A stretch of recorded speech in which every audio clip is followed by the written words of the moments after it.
Today's the day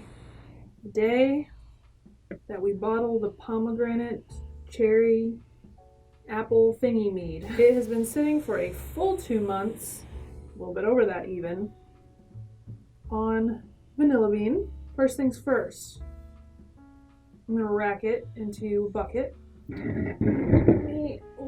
Just quick, make sure everything here is sanitized and all that jazzle jazz. If you didn't notice, for those of you who've been watching my channel for a while, know that I've always had a ridiculously large cane for my little 1 gallon mead batches. And now I have the appropriate sized one. It's very exciting, I know. I'm gonna go ahead and just get racking here. Woo, Mayday! Starting to pick up leaves. I'm gonna take a gravity reading. This was at 1.027, and it was at 14.5%. It's definitely at 1.030. Okay. It raised like 3 points. Honestly, I'm going to stabilize because I'm doing that now. Because I don't want it to re-ferment. I don't want to risk that. I also need to crush a Camden tablet. That was almost a full gallon. It's difficult because it's like 1 per gallon. It wasn't quite a full gallon, but I have to crush this on something. Shooteroonie, patoonie, bloony. I'll grab something in a minute. I don't really know how to describe the smell right now. I kind of want to just drink it because no matter what I say, it's like, it's not going to smell like this later. It's pretty pleasant. I'm going to stabilize this and I'm going to give it some time to meld and then do a real tasting for y'all because I think this one's going to be good. Just needs a little bit of time. Okay, I will be right back. I need a crushy. Added one of these, kind of squished it. And now I guess I'm kind of just degassing while I'm stirring it in. I don't know if this is necessarily the proper way to do it. For y'all who are experienced with stabilizing, let me know what you like to do best because I'm new at this. I'm gonna take the cap off of my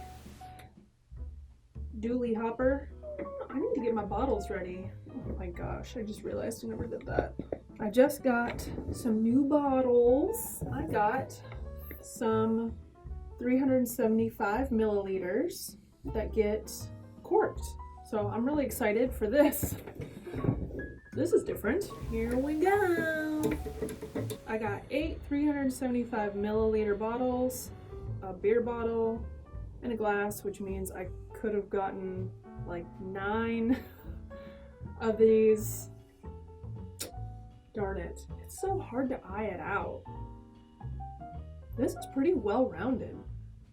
Like you really get the fruit flavor from start to finish, but then in the middle of that is when you get the chocolate and the vanilla. All right, well, that was the cherry pomegranate chocolate mead. It's interesting, these are pretty hazy now.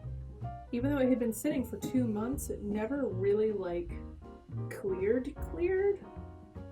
It's not like a crystal clear mead, it's a little hazy. Anyway, thank you so much for watching this video. I appreciate you. Keep your eyes out. I'm sorry, I know mead is not a fast hobby. It's not fast.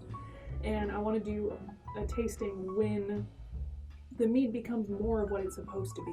Down below in the description box will of course be recipe because I have faith that this is going to turn out well. I mean, it's already good. Yeah, that's about it. Thank you. Appreciate you. Mwah. See you next time.